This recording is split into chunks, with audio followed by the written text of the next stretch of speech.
Hi friends, கதை கேட்கலாம் by Sudha Suresh சேனலுக்கு உங்களை அன்புடன் வரவேற்கிறேன்.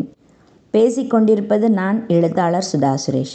இன்றைக்கி நம்ம சேனலில் நாம் பார்க்க போகிறது இவனும் ராமனே கதையின் அடுத்த 2 அத்தியாயங்கள். வாங்க நாம் இப்போ கதைக்குள்ளே போகலாம். அத்தியாயம் 45.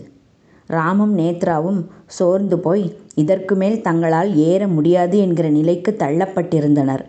பயமும் கலவரமும் சூழ அந்தரத்தில் தொங்கிக் கொண்டு தங்களால் என்ன செய்ய முடியும் என்று யோசித்து கொண்டிருந்தனர். இடம் பார்க்கடல். நாராயணர் லக்ஷ்மி தேவியை நினைத்து மனதில் சங்கடமே உருவாக அமர்ந்திருந்தார். தேவி இப்போது என்ன செய்ய போகிறாளோ தெரியவில்லையே. அங்கோ பக்தன் ராம் மிகவும் இக்கட்டான ஒரு சூழ்நிலையில் இருக்கிறான். அவனுக்கு பரிந்து கொண்டு எப்போது தன்னிடம் சண்டை போடப் போகிறாளோ தேவி. அவர் யோசித்து முடிக்கும் முன்னரே லக்ஷ்மி தேவியின் பதட்டமும் கோபமும் கலந்த குரல் கேட்டது. பிரபோ, இது முறையா பிரபு? இது அடுக்குமா? இது நியாயமா? தங்களுக்கு மனசாட்சி என்பதே சிறிதும் இல்லாமல் போய்விட்டதா?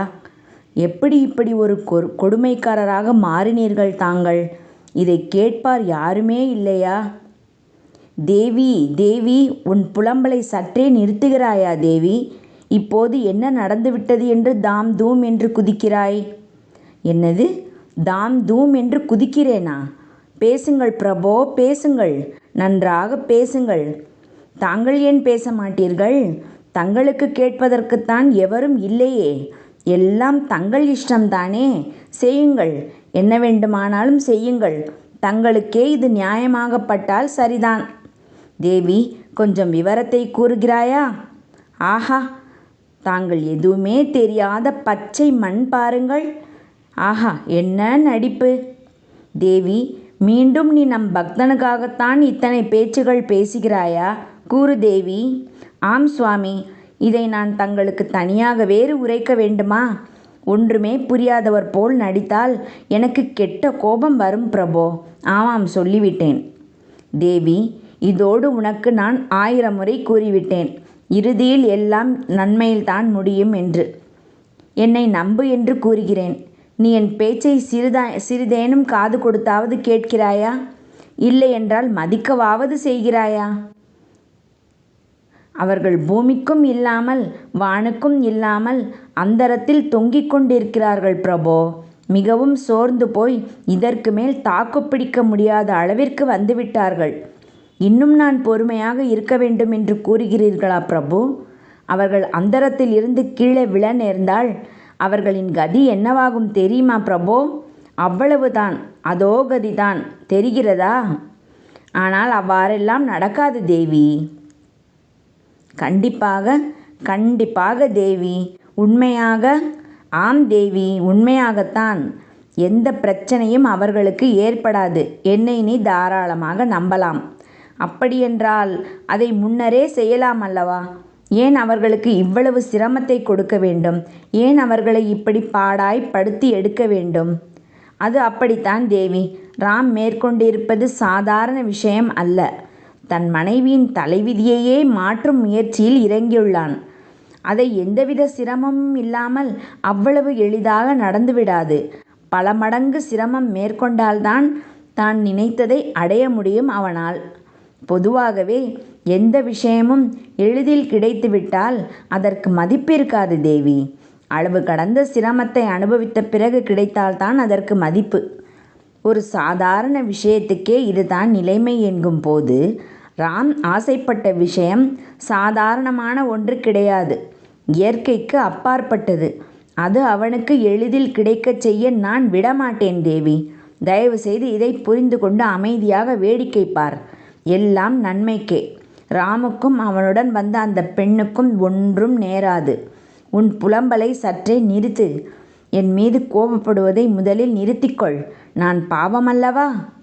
தாங்கள் கூறுவது சரிதான். ஆனாலும் இழுத்தார் தேவி. ஒரு ஆனாலும் கிடையாது தேவி. இப்போது நீ பேசாமல் நடப்பதை வேடிக்கை பார்க்கிறாயா? அல்லது உன்னால் பேச முடியாதபடி நான் உன் வாயை மூடட்டுமா? தேவி ஒன்றும் புரியாமல் முழித்தார். என்ன கூறுகிறீர்கள் சுவாமி? எனக்கு ஒன்றும் விளங்கவில்லையே. என் இதழால் உன் இதழை மூடட்டுமா என்று கேட்டேன் தேவி. ஐயோ சுவாமி, திடீரென்று ஏன் இப்படியெல்லாம் உளறுகிறீர்கள்? தங்களுக்கு திடீரென அப்படி என்னதான் நேரும் சுவாமி? வேண்டாம் வேண்டாம், தாங்கள் தள்ளியே இருங்கள். நான் வாயை மூடிக்கொள்கிறேன். வேடிக்கை மட்டும் பார்க்கிறேன். வாயை திறக்கவே மாட்டேன். போதுமா? செல்லுங்கள், அந்த பக்கம் நகருங்கள் சுவாமி. அது அந்த பயம். ஆஹாஹா, நாராயணா, சும்மா சொல்லக்கூடாது. உன் பெர்ஃபார்மன்ஸ் சூப்பரோ சூப்பர். அசத்திட்ட போ. தன்னைத்தானே மெச்சிக்கொண்டார் நாராயணர். ராமும் நேத்ராவும் சோர்ந்து போய் பயத்தில் இருவரும் வராத வாமிட்டை செய்து கொண்டிருந்தனர். 2 பேருக்கும் புசு புசு என்று மூச்சு வாங்கியது. டேய் ராம், ஏதாவது பண்ணுடா. இப்படியே எவ்வளவு நேரம் ஏறிட்டே இருக்க போகிறோம்? நம்ம எவ்வளவு நேரம் ஏறினாலும் அந்த ஆகாயம் கண்டிப்பாக நமக்கு பக்கத்தில் கூட வரப்போகிறதில்ல, எட்டக்கூட முடிய போகிறதில்லன்றது நல்லா தெரிஞ்சு போச்சு. நான் சொல்கிறது சரிதானேடா? அப்படித்தானே? அப்படி தாண்டி தோணுது. அப்போ நாம் என்ன செய்ய போகிறோம்? அப்போதே தலை சுத்தில் கொஞ்சம் விட்டிருந்தாலும் நான் இங்கேருந்து கீழே விழுந்திருப்பேன் தெரியுமா? இந்த கடைசி மூலிகைக்கு யார் தான் பேர் வச்சாங்களோ பூலாங்கிழங்குன்னு. பூலாந்தேவி மாதிரி நம்மளை பயமுறுத்துது. அந்த நிலையிலும் அவள் பேசியதை கேட்கும்போது ராமிற்கு சிரிப்பு தான் வந்தது. கபகபவென சத்தமாக சிரித்தான். டேய், இப்போ ஏண்டா சிரிக்கிற? நாமளே என்ன ஆவோமோன்னு இருக்குங்க. உனக்கு சிரிப்பு கேட்குதா இந்த நேரத்தில்? அது தாண்டி எனக்கும் ஆச்சரியமாக இருக்குது. இந்த மாதிரி ஒரு பயங்கரமான நேரத்தில் கூட உன்னால் இப்படியெல்லாம் ஜோக் அடிக்க முடியுது, சிரிக்க வைக்க முடியுது. Really you are great Netra. அது சரி, உன் பாராட்டெல்லாம் போதும். இங்கே இருந்து மேலே போகிறதுக்கு ஏதாவது ஐடியா பண்ணிப்ப. அதுதான் முக்கியம். எனக்கு ஐடியா கிடச்சிடுச்சடி. வாய் விட்டு சிரிச்சேனா மைண்டு கொஞ்சம் ரிலாக்ஸ் ஆகி யோசனை பண்ண என்னால் முடிஞ்சது. ஓ அப்படியா? சரி, அதான் என்ன ஐடியா சொல்லு சீக்கிரம்.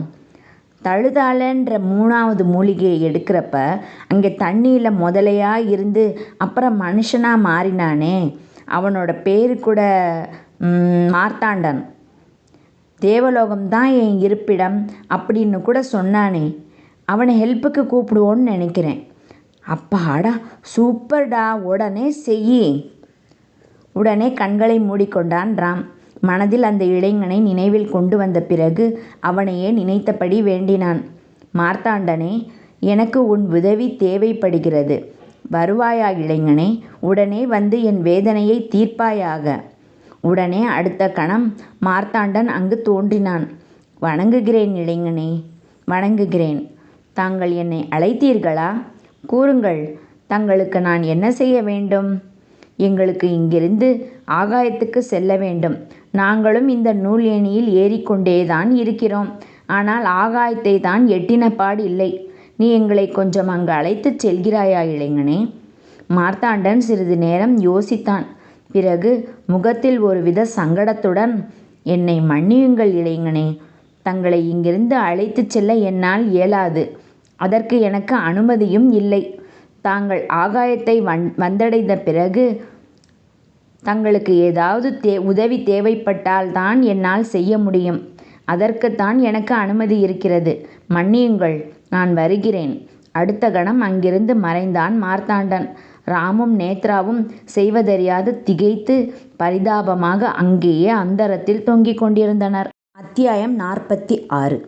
தேவலோக இளைஞனான மார்த்தாண்டனே தன்னால் அவர்களுக்கு உதவ முடியாது, அவர்களை ஆகாயத்தில் கொண்டு சேர்க்க இயலாது என்று கூறியவுடன் ராமும் நேத்ராவும் தங்கள் நம்பிக்கையை இழந்து இனி என்ன செய்வது என்று மிகவுமே சோர்வடைந்து விட்டனர். ஏய் நேத்ரா, என்னடி இது? இதை நான் கொஞ்சம் கூட எதிர்பார்க்கவே இல்லையே. இப்போ என்ன பண்ணுறது? சிந்திக்கக்கூட மறந்து போனவனாய் சேலிழந்து நின்றான் ராம். நேத்ராவின் நிலைமையோ அதைவிட மோசமாக இருந்தது. பேசக்கூட மறந்து நிலை குலைந்து போயிருந்தாள். அவளிடம் இருந்து எந்த பதிலும் வராததை பார்த்து மீண்டும் அவளிடம் கேட்டான் ராம். ஏய் நேத்ரா, என்னடி இப்படியே வெறிச்சு பார்த்துட்ருக்க? உனக்கு எதுவும் ஆகலல்ல? அதற்கும் அவள் அதே நிலையில்தான் இருந்தாள். ஏய் நேத்ரா, இம்முறை கத்தினான். திடுக்கிட்டு அவனை திரும்பி பார்த்தாள் நேத்ரா. என்னடி புத்து கித்து எதுவும் பேதலிச்சு போச்சா? ஒரே இடத்த வெறிச்சு பார்த்துட்டு இருக்க? இன்னும் கொஞ்ச நேரம் இப்படியே இருந்தோன்னு வச்சுக்கோ, நீ சொல்கிற மாதிரி எனக்கு புத்தி பேதலிச்சதான் போக போகுது. ஏண்டி இப்படியெல்லாம் பேசிகிட்ருக்க? பின்ன எப்படி பேசணும்னு சொல்கிற? தேவலோகத்தில் இருக்கிறவனே நம்மளை காப்பாற்ற முடியாதுன்னு சொல்லிட்டான். அது மட்டுமா சொன்னா? நமக்கு மேலே கூட்டிகிட்டு போக அவனுக்கு அனுமதி இல்லையாமே. அதுதான்டா, எல்லாமே ஒரு பிளானோட தான் நடக்குது. நம்மளை சாகடிக்காமல் விடுற ஐடியா அவங்களுக்கு இல்லை போல.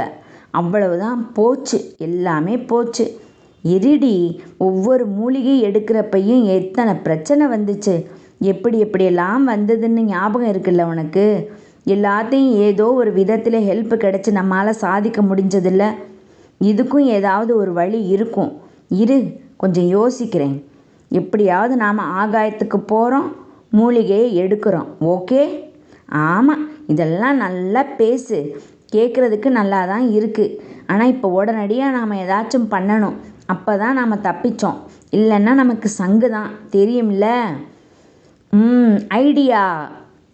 என்னடா ஐடியா? நாம் அந்த வாமனக்குள்ளரை கூப்பிட்டா என்ன? உடனே நேத்ராவின் முகம் பளிச்சென்று பிரகாசமானது. ஆமாடா, கூப்பிடலாம். சீக்கிரம் செய்கிற ஐடியாவை கொஞ்சம் முன்னாடியே செஞ்சுருக்கலாம்ல. மூஞ்சியை பாரு. இல்லடி, அவரை கூப்பிட கொஞ்சம் யோசனையாக இருந்தது எனக்கு. எதுக்கு யோசனையாக இருக்குது? அவர் மோதிரத்தை கிஃப்ட் பண்ணார். ஆனால் ஏதாவது உதவி தேவைப்படுற நேரத்தில் என்னை கூப்பிடலாம், நான் உடனே வந்துடுவேன்னு அவர் ஒன்றும் சொன்ன மாதிரியே தோணலையே. அதுதான் எனக்கு கொஞ்சம் மனசுக்கு நெருடலாக இருக்குது. கூப்பிட்டா அவர் வருவாரான்னு தெரியலையே. கூப்பிட்டு தான் பாரேன், அப்போ தானே தெரியும் அவர் வர்றாரா இல்லையான்னு. நாமளா ஏதாவது ஒன்று பேசிட்டு டைம் வேஸ்ட் பண்ணிட்டு இருக்க வேணாண்டா. நீ கூப்பிடு.